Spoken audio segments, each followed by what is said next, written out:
Buenas noches, jueves 29 de enero del año 2015, 12 programas en el año 2150 en el ciclo. En el gobierno, el gobierno hace una especie de esos programas de televisión americanos policiales, donde hay un policía bueno y el policía malo.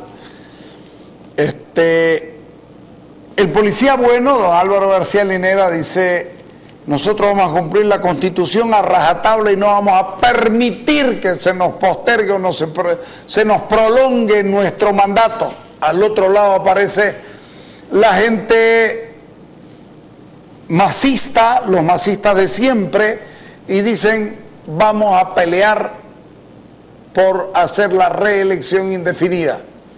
Este es un asunto eminentemente constitucional que puede tener una consecuencia muy grande en el país. Queremos saber cuáles son los métodos. Don Jorge Abún nos ayuda. Dale. Hablar este tema de la reelección del presidente Morales, sabemos que se puede hacer una reforma parcial de la Constitución. ¿Cuál es la forma o cómo se puede hacer esta reforma técnica o jurídica de la Constitución, y cuáles los riesgos constitucionales de hacerlo y los riesgos democráticos? A ver, el artículo 411 de la actual Constitución establece un procedimiento de reforma total de la Constitución y de reforma parcial. Cuando se trata del periodo, ya sea en el tiempo o de la reelección presidencial, es una reforma parcial. El procedimiento que establece la Constitución es que inicialmente debe ser a iniciativa del 20% del electorado o por iniciativa de 2/3 del legislativo plurinacional. Aprueba el procedimiento de reforma y se hace el trámite, pero al final siempre tiene que haber, digo al final porque sea por iniciativa ciudadana o sea por aprobación legislativa, tiene que haber un referéndum nacional sobre ese proyecto de reforma constitucional. Entonces, hoy día, la decisión final sobre la reforma constitucional en temas parciales está en manos del electorado, que es el que definirá si se aprueba o no la reforma parcial. O sea, el trámite es 2/3 del legislativo, iniciativa ciudadana, pero finalmente el único candado, por llamarlo así, que existe es que el electorado, a través de un referéndum, ratifique con el 51%, 50 más 1%, o rechace la reforma constitucional. ¿Cuáles son los riesgos de hacer estas reformas parciales de la Constitución, los riesgos constitucionales? En realidad, una Constitución en general, si tiene alguna deficiencia, puede ser reformada, y eso no creo que traiga ningún perjuicio ni para la democracia, ni para la estabilidad, ni para la institucionalidad. El problema se presenta con temas específicos, como por ejemplo el de la reelección presidencial indefinida, por ponerle nombre al tema. Ese es un tema que en América Latina ha sido muy debatido. Hace ya cerca de 100 años en México se estableció de que la reelección indefinida era una garantía de mayor democracia, de mayor participación, porque si bien, digamos, podía, entre comillas, perderse un gran líder porque no puede ser reelecto, las posibilidades de ese presupuesto de perder un líder eran mucho menos que dejar a otros la opción de entrar al gobierno. Entonces, digamos, aquí hay posturas doctrinales, porque no hay un concepto constitucional que uno diga que es mejor definitivamente. Sin embargo, es saludable para una democracia, para una institucionalidad, que más allá de 2 reelecciones, sean continuas o discontinuas, no es saludable para la democracia, independientemente de la persona, de qué se trate, del candidato o del presidente del que se está hablando. Doctor, en esta posibilidad de modificación parcial de la Constitución, si en una situación a futuro se diera esta modificación, por ejemplo, en el caso de la reelección, ¿esto tendría que correr a partir de la siguiente gestión de gobierno o sería, digamos, para esta gestión que ya está en ejercicio? En las anteriores constituciones, antes de la de 2009, existía un artículo, el 233, que señalaba que cualquier reforma al periodo constitucional del presidente, y se refería expresamente a ese periodo, solo podía entrar en vigencia en el periodo inmediato siguiente, es decir, no era para la próxima elección.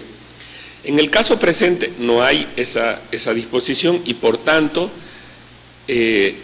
una reforma constitucional entraría inmediatamente en vigencia y el candidato de hoy, por ejemplo, podía entrar a la contienda electoral inmediatamente sin que esa restricción le amerite. Yo quisiera puntualizarse un aspecto conceptual. Esta Constitución, en la lógica que utiliza de establecer límite a la reelección de diputados, de senadores, en fin, de todas las autoridades que son electas, por ejemplo, sobre los magistrados del Tribunal Constitucional o del Tribunal Supremo Judicial, dice que no pueden ser reelectos, ha hecho un corte a la tradición de una reelección alterna, digamos, un año sí, o sea, un periodo no, y no más, ha hecho un corte y dice que no pueden ser reelectos.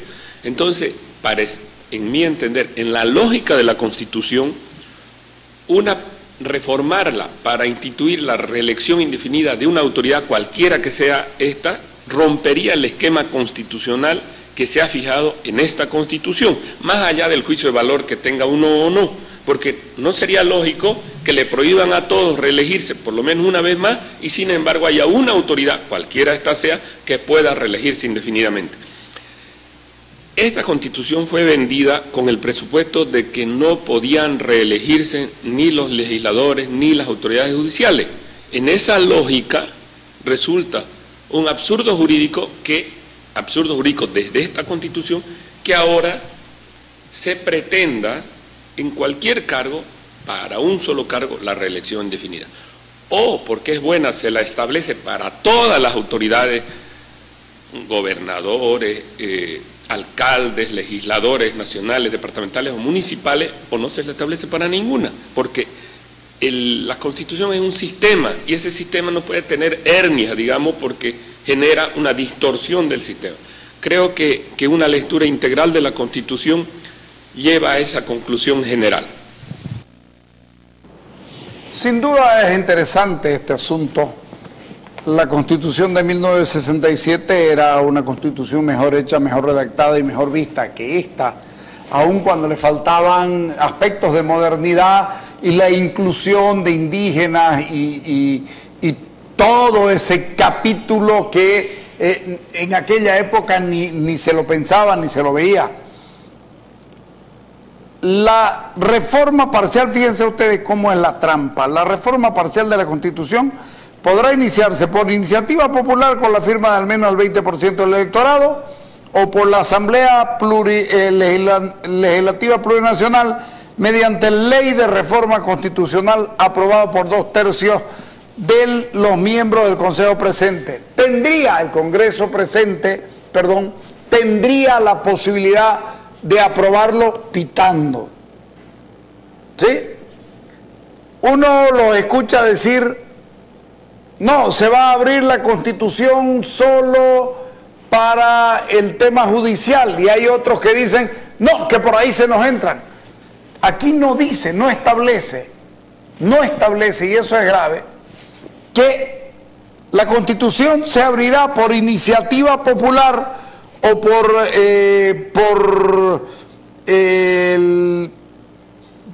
la Asamblea Legislativa mediante la reforma constitucional aprobada por 2/3, la ley de reforma constitucional, pero pareciera, aquí le dan a uno la oportunidad de que puede reformarlo todo.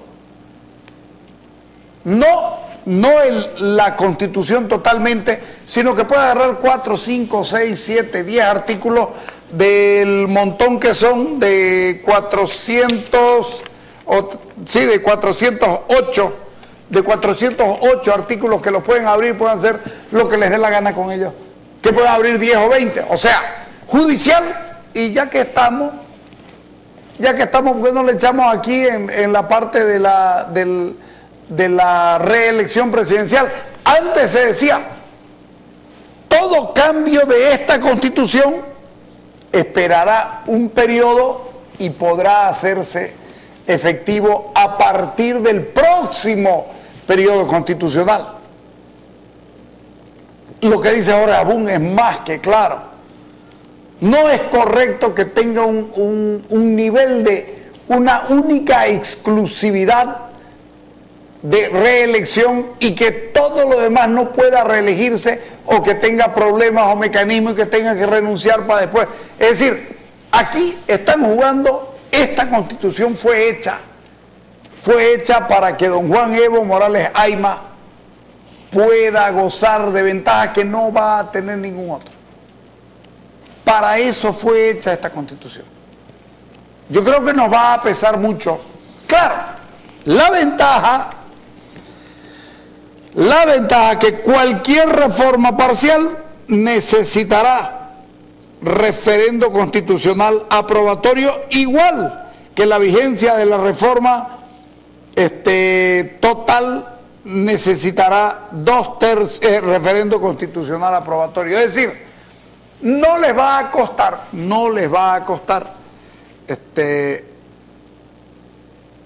meter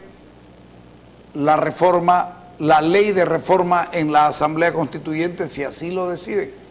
No les va a costar absolutamente para nada. Que se apruebe por 2/3 también el texto constitucional que lo termine de hundir a este país por la imposibilidad de hacer cambios, porque además aquí vamos a elegir a la pareja, ¿no? ¿Cómo es lo que se llama? Hombre, mujer, no sé qué se llama, tiene un nombre, Warmi y no sé cuánto. O sea, vamos a elegir presidente y vicepresidente, hombre y mujer, marido y mujer, marido y esposa, lo que ustedes quieran, pero no pueden reelegirse de la misma manera y sin renunciar parlamentarios, lo otro, por el número indeterminado que sea. Es decir, esto está mal hecho, esto está hecho para que gane el presidente. Yo creo que si quieren hacerlo, lo van a hacer. Por supuesto que trataremos de encontrar los argumentos que creo que nos sobran para demostrar de que don Evo Morales no puede ser candidato nuevamente, y si es candidato, para que la gente evite reelegirlo. Pero tenemos todavía la posibilidad del referendo constitucional, y considerando las elecciones que tuvo el presidente, las fracasadísimas elecciones contra la voluntad popular, que decía que tenía que elegirse el sistema judicial. ¿Se acuerdan las elecciones judiciales donde le fue estrepitosamente mal al presidente? Bueno, yo estoy seguro que probablemente pueda perder, no, estoy seguro que puede perder, y lo que propondría yo es que se haga 2 años antes, un referéndum que se haga 2 años antes de la próxima elección, y que si el presidente no logra, si el gobierno no logra vencer ese referéndum, si el oficialismo no logra vencer ese referéndum, que se adelante 2 años y medio antes, que se adelanten las elecciones en 2 años y que el presidente se tenga que ir. Ahí lo quisiera ver si se anima a convocar a una barbaridad de esta que sería absoluta y totalmente inconstitucional. Pero ellos mientras tanto juegan así.